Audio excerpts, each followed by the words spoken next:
Okay. Good morning. My name is Gaya. I will be a certified mediator today. I am trained to hear disputes such as one before us today. Thank you for being here. How would you like to be addressed? My name is Steve. You can call me Steve. Thank you, Steve. Let me explain what mediation is and how the process works today. Mediation is a voluntary process where I act as a neutral facilitator to help both parties communicate and explore possible ways to resolve your issues. My role is to assist both parties in having a constructive discussion so that you may come to a mutual acceptable solution. Any agreement reached today must come from both parties themselves. I will not make decisions for either of you. I am here to decide who is right or wrong. I'm not here to decide that. I will also not take sides during this process. We will begin with each party giving an opening statement. After that, I may ask some questions for clarifications. This will take place in a joint session where both of you can hear each other. If needed, I may also meet each of you separately in a private sessions to better understand your concerns before bringing everyone back together to explore solutions. If an agreement is reached, I will assist in drafting a memorandum of understanding which can be later made into a binding agreement. I would also like to explain my role as a mediator. I'm here only to facilitate communication between both parties. I'm not a judge. I do not have the power to impose the decision on either of you. I do not have any connection with each other. I will remain neutral and unbiased throughout the process. I would also like to remind everyone that mediation is a voluntary process. Both parties are here of their free will and are free to leave at any time. However, since both parties have agreed to attend mediation, I hope everyone will make their best effort to participate constructively and work towards resolving the matter.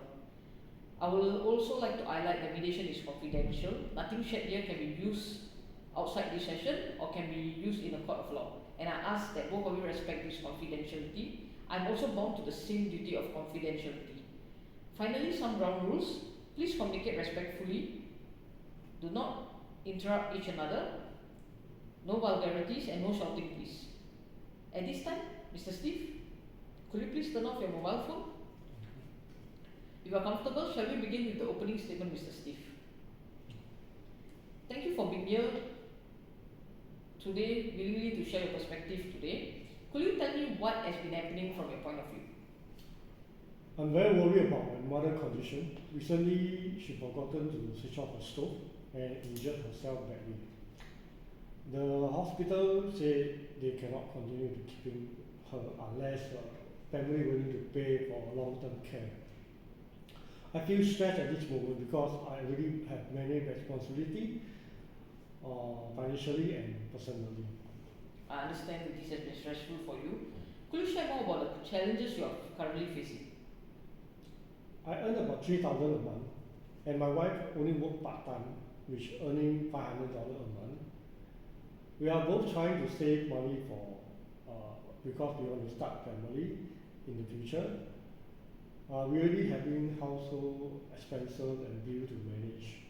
On top of that, my wife and my mother don't get along well.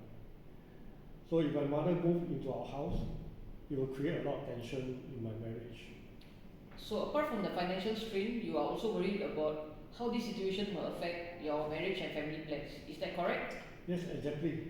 I'm also worried about because my house has many stairs, and I don't think it is safe for my mother to consider her condition. I understand. It sounds like your concerns are not only about finances but also about your mother's safety and maintaining stability at home. How has all this affected your relationship with your brother Paul? Paul is upset with me because he feels that I'm not doing good enough, but I think he should take more responsibility since he's already living with my mother and understand her daily needs better than I. Can you help me understand what you mean by Paul understands her daily needs better? He has been living with my mother for all these years. He spends more time with her while I'm only visiting about once a week because of my work and my own responsibility. And on top of that, he doesn't have a spouse to be worried about. I see. So from your perspective, Paul is more familiar with your mother's daily routine and care needs because he has been more involved with her over time. Yeah, that's right. I'm not saying I don't care about my mother. I do care about her very much. I just feel that Paul is in a better position to take the main caregiver role. I understand. It sounds like you're trying to balance several important responsibilities at the same time, and that has been emotionally difficult for you. Yes, it has been very stressful. How would you like Paul to understand your situation? I want him to understand that I'm not refusing to help. I just try to manage my financially, my marriage, and my future plans as well. And what role do you see yourself playing in supporting your mother in future? I'm willing to contribute financially within my limit. I can also continue visiting my mother once a week and help when I can, but I don't think it is possible for her to stay with me. Thank you for explaining that clearly, Steve. Let me summarize what I've heard so far from you. You are deeply concerned about your mother's health and safety after the recent accident. However, you're also under financial pressure because you're trying to support your household and save for your future family plans. You also shared that there's tension between your wife and mother, and you believe that your home environment may not be suitable for your mother because of the stress. You feel that Paul may be in a better position to take care of your mother as the main caregiving role, and he understands her daily needs more closely. At the same time, you are still willing to support your mother through financial contributions within your means and also visit her once a week. Did I summarize your concerns accurately? Yes, the correct. Thank you, Steve. Based on what you shared, I would also like to summarize your wants and interests clearly.